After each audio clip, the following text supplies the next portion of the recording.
Last time we saw the Soviets try to smash through the German lines during the First Battle of the Courland Pocket. This foiled Schörner's planned breakout attempt, Operation Gaia, meaning that Army Group North was now trapped in the Courland Pocket for good. Will Hitler allow the evacuation of the troops? Will the Red Army crush them? Time to find out.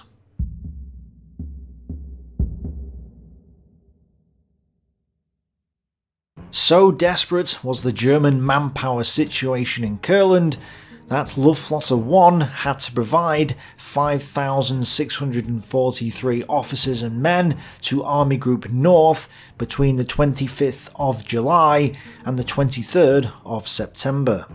The ground commands that were no longer needed were shipped to the Reich in October, leaving just air crews and technical personnel at the airfields. There were no bombers left at this stage, and only 54th Fighter Group plus some reconnaissance squadrons were left in Courland. This is interesting because there was still over 530,000 men in Army Group North at this point. That's quite a lot of guys, and yet the manpower levels of the units were often described as low, and the Luftwaffe was having to transfer men to these units. Clearly, although there were a lot of military personnel, a good portion of these were not frontline-worthy soldiers. In some ways, there's parallels with Stalingrad, where the majority of the men trapped in 6th Army's pocket were rear service personnel, and thus more of a burden on the supply of the pocket than a help. In Courland, a similar situation seems to have developed, although there were a lot of frontline units in the mix, and the supply situation wasn't as critical. The vital port of Liepaja, with a population of 50,000, was still in German hands, providing a lifeline to the Reich. The Soviets recognised its importance, and since they had failed to take the port, they decided to bomb it instead, which they did on the 22nd of October.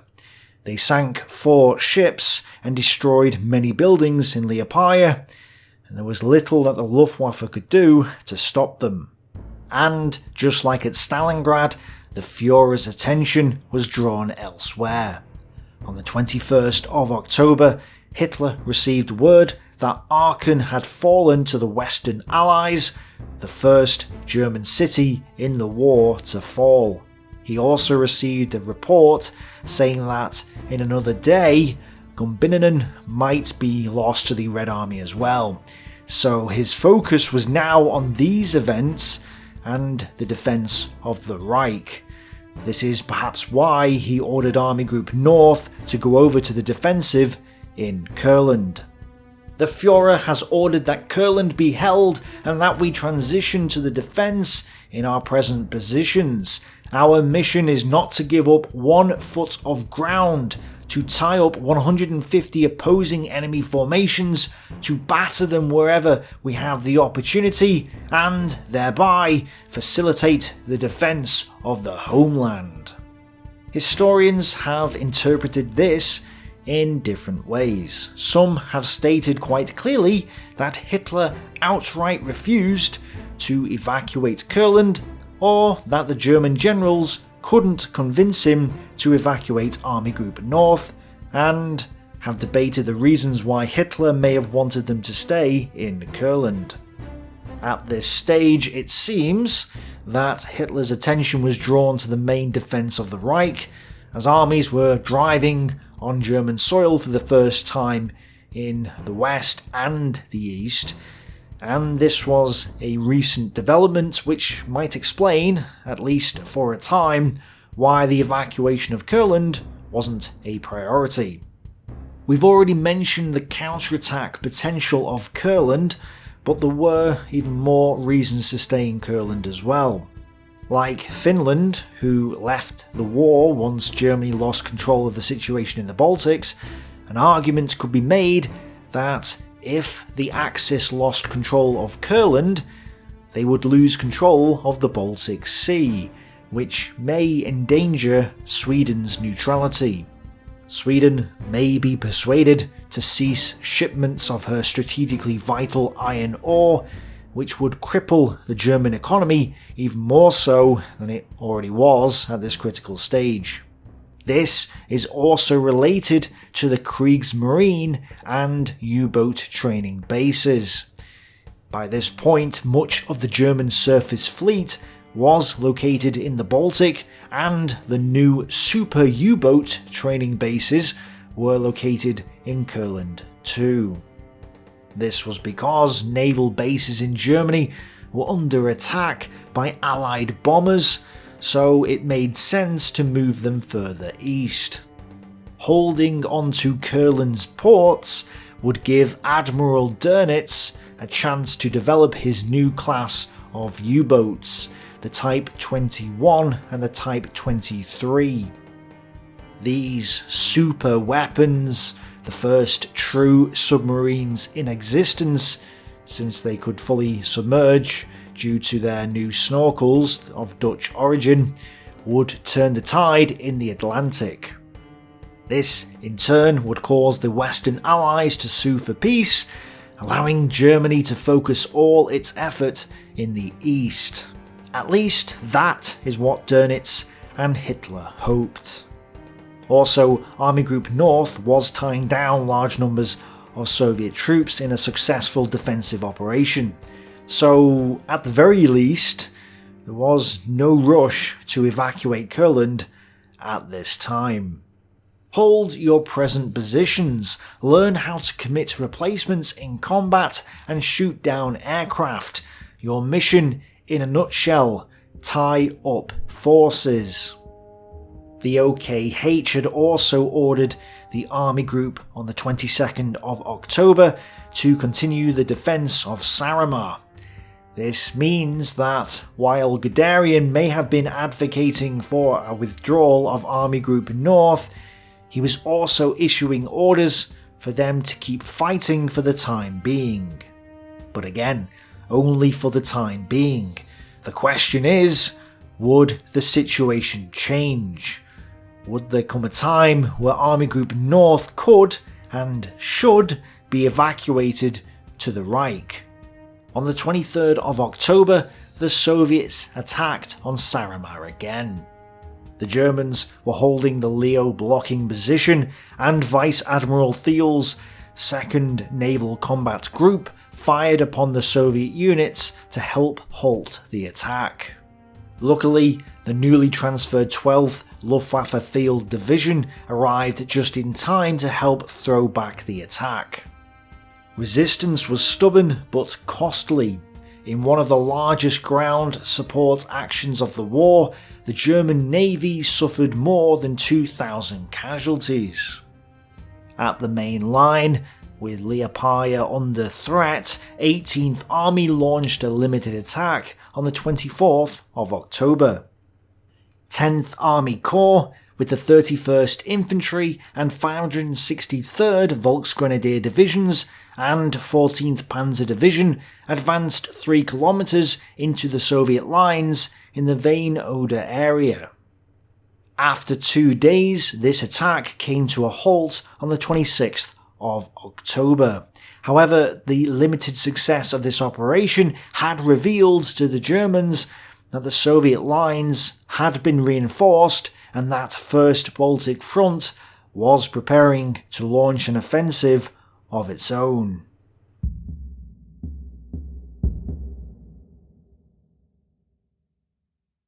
At 0600 hours on the 27th of October, a huge artillery strike, dispatched by 2,000 guns, signalled the start of the Second Battle of Courland.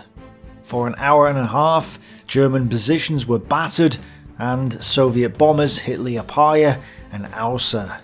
Then, somewhere in the region of 60 Soviet divisions attacked. The thin German lines could not offer these masses of forces any resistance, and yet they did. The reason was quite simple. Bagramian's forces were exhausted by the previous fighting. 6th Guards Army and 4th Shock Army were instructed to break through the lines in the Vejnoda area. 5th Guards Tank Army would then exploit once the lines had been opened. During the planning stage though, this initial force was subsequently reinforced by the very weak 61st Army, which was slotted into the line between 6th Guards and 4th Shock Armies. Despite this reinforcement, the Soviet units were not quite as overwhelming in number as Haupt implies. They were also attacking in a swampy and forested area where the Germans had prepared their defences. In fact, the Germans had been alerted beforehand, and the day was foggy, which delayed the attack. 5th Guards Tank Army, supposedly with 400 tanks, mainly T-34s or Joseph Stalin tanks, struck the area between Skodas and Vejnoda. I say supposedly because Haupt calls them combat vehicles rather than tanks, which makes me suspicious. But either way, 3rd SS Panzer Corps and 10th Army Corps were hit hard, with German communications breaking down in the wild frenzy. These two corps fell back under intense pressure. 3rd Guards and 19th Tank Corps broke through Barth's 30th Infantry Division, which fell back slightly. Barth joined his men on the front lines, leading them in the woods during the retreat. 4th Panzer Division also formed 2 Kampfgruppen and was sent in as a counter-attacking force. This combined effort stabilised the situation, no doubt helped by the pouring rain, which had turned the battlefield into a sludge. Soviet tanks bogged down in the mud and became separated from their infantry support due to heavy German machine gun fire. This allowed German anti-tank teams to stalk the tanks with Panzerfausts, magnetic hollow charges, and pack guns. In the east, Yeremenko's 2nd Baltic Front, with 42nd 10th Guards Army and 3rd Shock Army, also advanced. 10th Guards Army struck near Ausa, where Henz's 21st Luftwaffe Field Division collapsed under the pressure. Some of the men were encircled in the city of Ausa itself. Schörner was compelled to send in the 12th Panzer Division, as well as a Kampfgruppe from the 389th Infantry Division to break through and free them from their trap. The 215th Infantry Division had also just taken up position in the southwest of Dobele and was thrown back in the afternoon. The withdrawal of 215th Infantry Division towards Lake Lylausa also saw the first appearance of another new development on the Courland front. A military judge advocate was sent to the rear area by Schörner, accompanied by detachments of military police. Any soldiers found retreating without specific orders were marched before the judge advocate and faced charges of cowardice unless they were able to justify themselves. In some cases, they were acting on verbal instructions, but this was not an acceptable excuse to the judge advocate. Many were executed. Bloody Ferdinand struck again. The 20 Tiger tanks of Gilbert's 510th Heavy Tank Battalion were in support of 4th Panzer Division. However, the previous night, one company of 4 Tigers was sent to 30th Infantry Division's area, where they ambushed a unit of T-34s and KV tanks. The rest of the battalion then arrived and supposedly knocked out 14 Soviet tanks for no losses in return. The effectiveness of the 510th Heavy Tank Battalion is interesting because it had the lowest in-action kill ratio of all the German heavy tank battalions in the war, 5.71 to 1. It was probably the least useful of all the battalions, although this ratio is still pretty good. But I think it's fair to say that a large portion of the anti-tank work wasn't done by the tanks, but by the infantry and other arms. The rest of 4th Panzer Division spent the 28th fighting against 4 Guards Rifle Divisions and 2 tank brigades. It then spent the 29th counter-attacking, but ran into the 29th Rifle Division, which threw it back to its starting position. Yes, one rifle division was able to defeat a panzer division, even though Soviet divisions were smaller than German divisions on a whole. The weather is clearly playing its part here, but so is the fact that the Soviet divisions were better armed than they had been early in the war.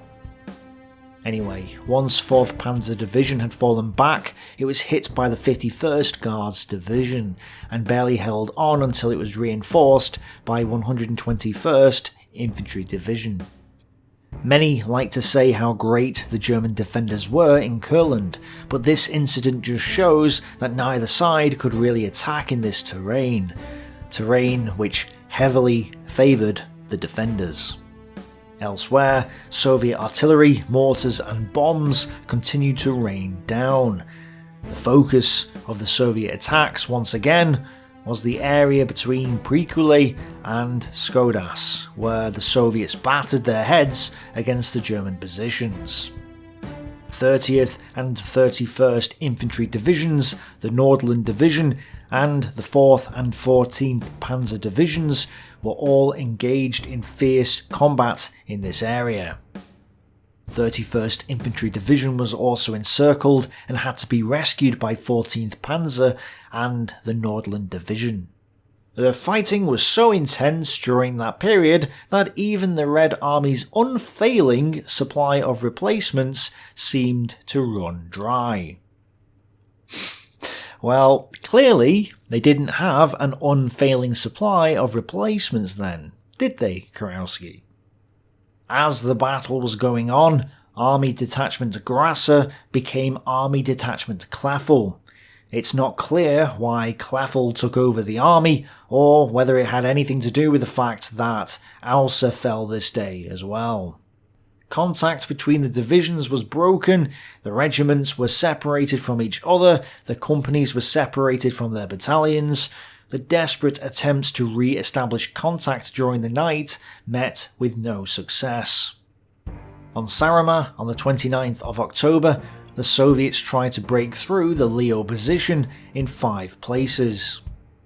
The 23rd Luftwaffe Light and 323rd Infantry Regiments held on, supported by a Stug battery from the 202nd Sturmgeschütz Brigade. This battery apparently destroyed 54 enemy tanks in this action, if you believe Haupt, which I don't because that's excessively high for one Stug battery to achieve.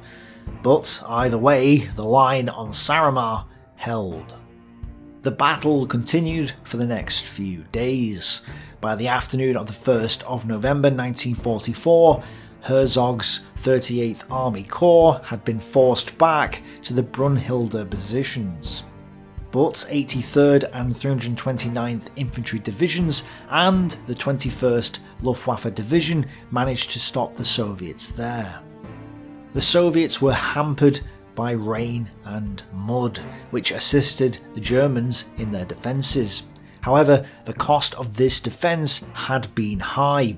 Haupt reports that 10th Army Corps had lost 4,012 men, 50% of its strength, between the 27th of October and 2nd of November. However, it's doubtful that its 6 divisions had just 10,000 men on the 27th of October, since the 4th Panzer Division had had 4,598 men alone on the 24th of October. So unless he's referring to the 4 infantry divisions, which he might be, this would mean each of these divisions had only 1,000 men on the 2nd of November. Buttar states that 4th Panzer Division had taken a beating, with its 4 Panzer Grenadier battalions falling from 1,500 men to 700 by the 30th of October. Betzel was also complaining that his division was short of ammunition, and that his men lacked winter clothing. evidence that the Kriegsmarine was having a difficult time supplying the Courland Pocket. It's worth noting that the 15th Latvian SS Division had been sent to Pomerania by this point, leaving just the 19th Latvian SS Division in Courland. This is interesting for two reasons. First, because Axis troops were being withdrawn from Courland, so the idea that the Axis should have withdrawn Army Group North and that it was pointless them staying here is undermined because it turns out that they actually were withdrawing troops, and secondly, because they withdrew Latvian troops. You'd think that they'd keep them in Latvia so that they would defend their homeland against the Soviets, but someone must have decided that it was better for them to go back to the Reich for some reason.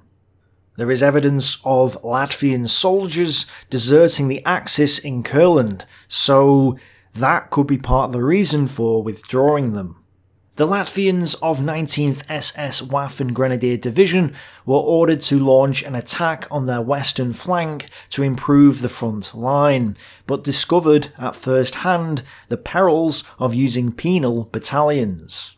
The attack was intended for the 4th of November, but two soldiers from a penal battalion employed in construction of fortifications deserted to the Red Army on the 2nd of November, and, presumably, acting on information provided by them, the Soviets launched a spoiling attack the following day. Bagramian's troops managed to advance 6 kilometers in 3 days. By the 3rd of November, though, the rain had turned the battlefield into a swamp.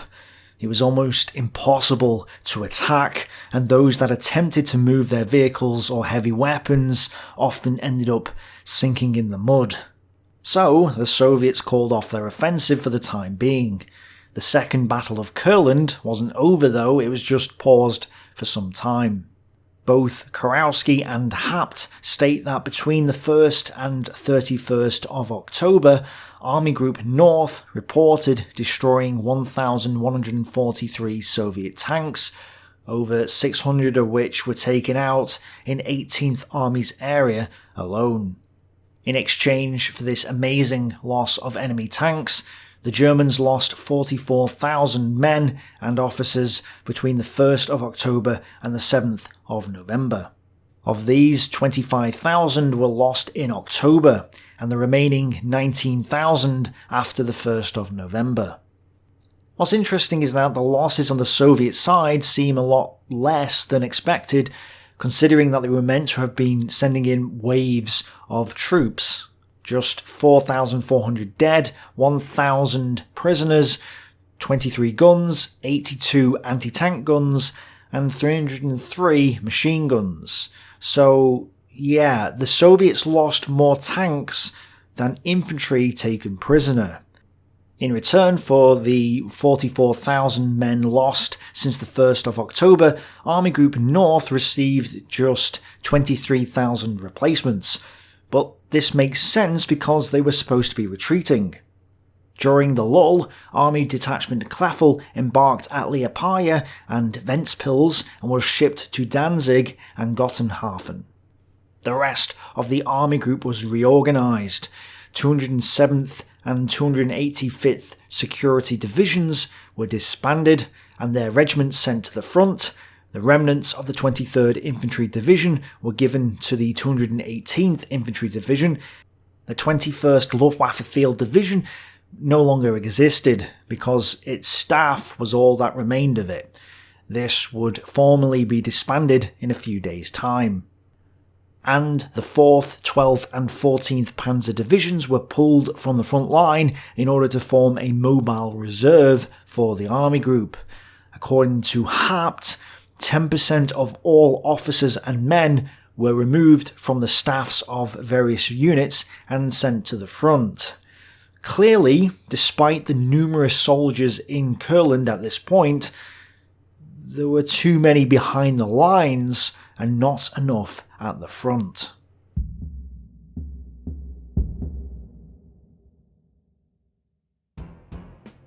In the interlude, Bagramian believed that the Germans would not evacuate Courland, but the Stavka thought that they would, at least in part.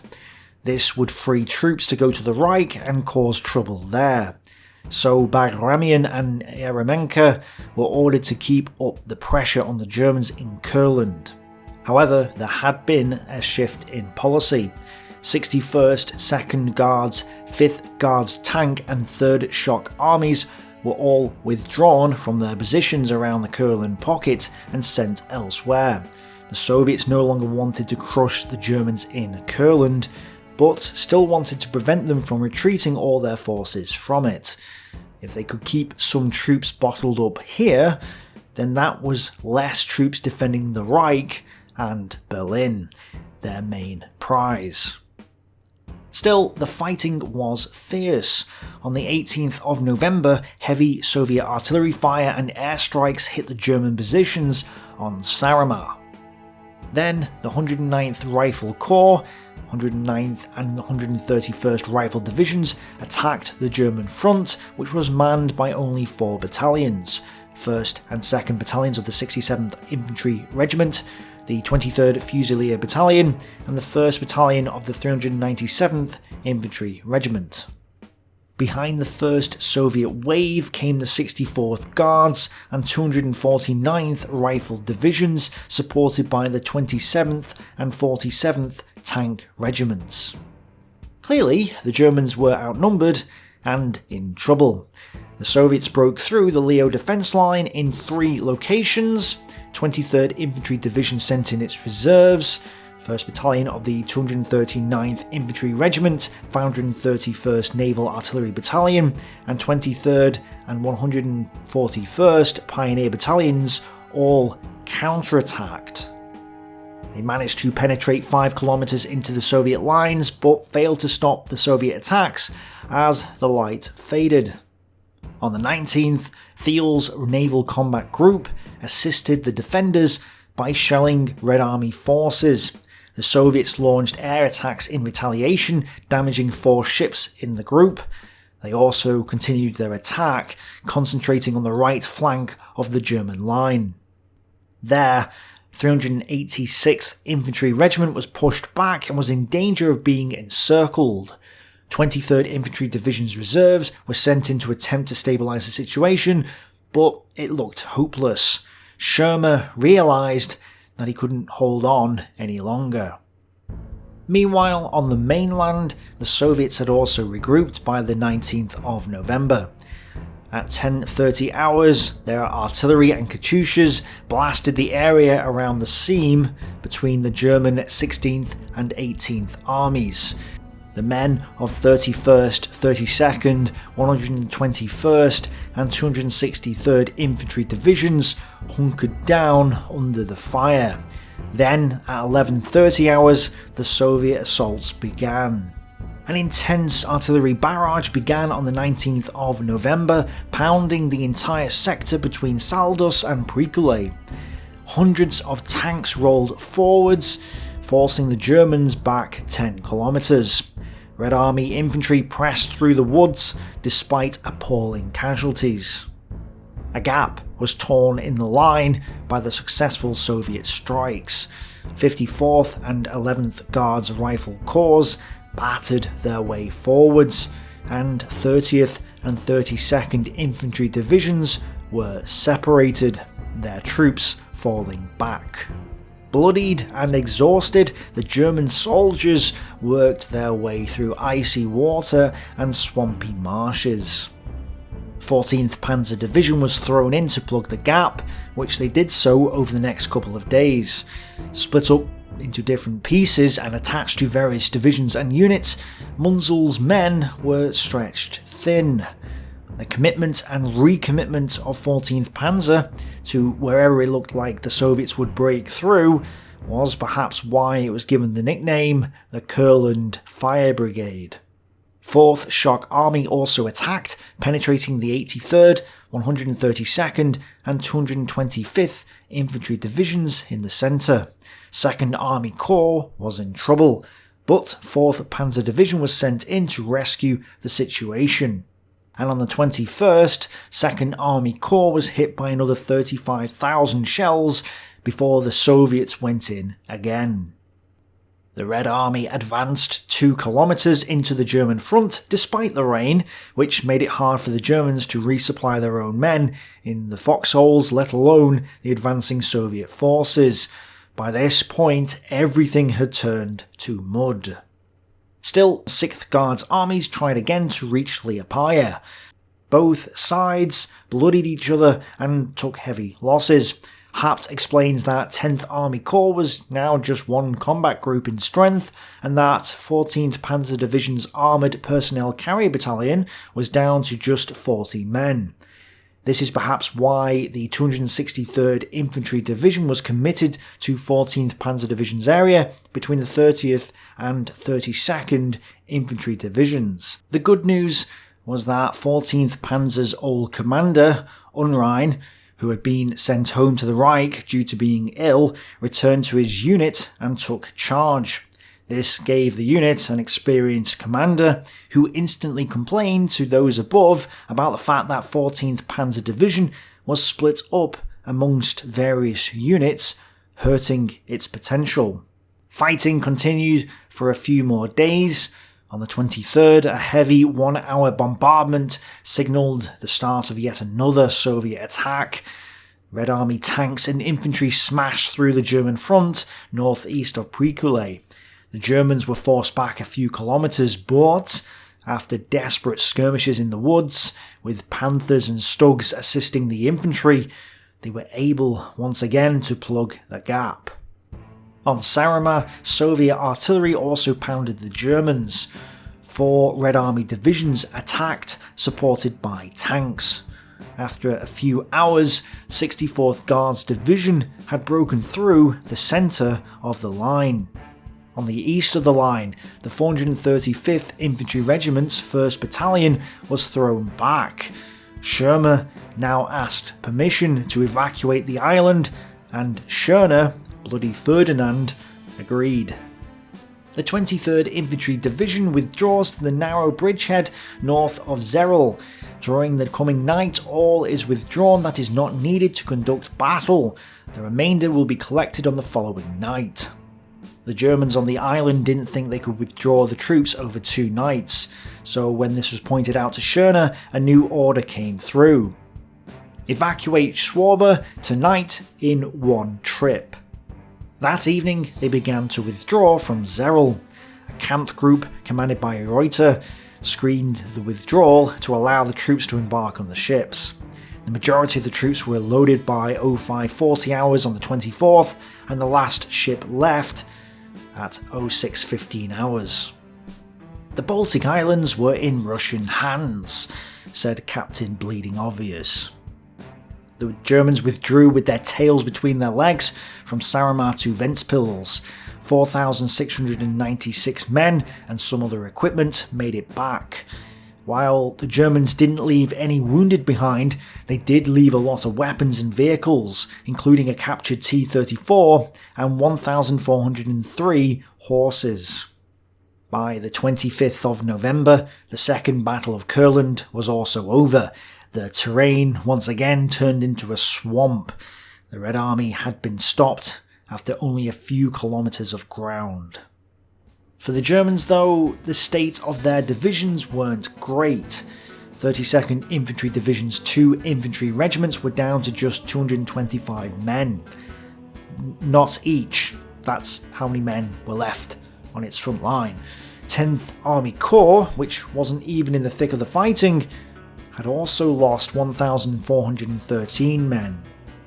The defence of the Courland bridgehead was certainly costing the Germans a lot of valuable troops. So, with another break in the fighting, a new order went out to initiate Operation Autoklau. Operation Car Theft. Yeah, car theft. This name was very appropriate, as all vehicles not needed by the troops were to be shipped home to the Reich.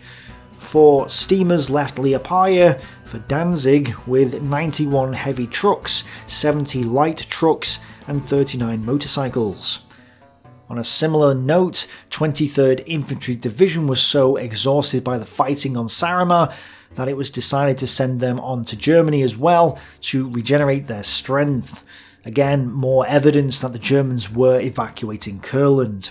In fact, between the 24th of September and the 25th of November, 69,409 men, 68,562 wounded, 7,558 Latvian recruits, 3,103 Latvian and Estonian soldiers, 75,319 evacuated civilians, 1,791 evacuated Soviet prisoners, 5,800 other personnel, 11,626 horses, 6,432 vehicles, and 290 guns were shipped to Germany. But they weren't evacuating Courland, and it's Madman Hitler's fault. Well, it turns out that they were evacuating Courland, they just were doing it piecemeal, so the traditional explanation is incorrect. There's clearly more to it, and maybe we're getting close to figuring out why that narrative has been pushed. Perhaps we'll find out next time. Thanks for watching, bye for now.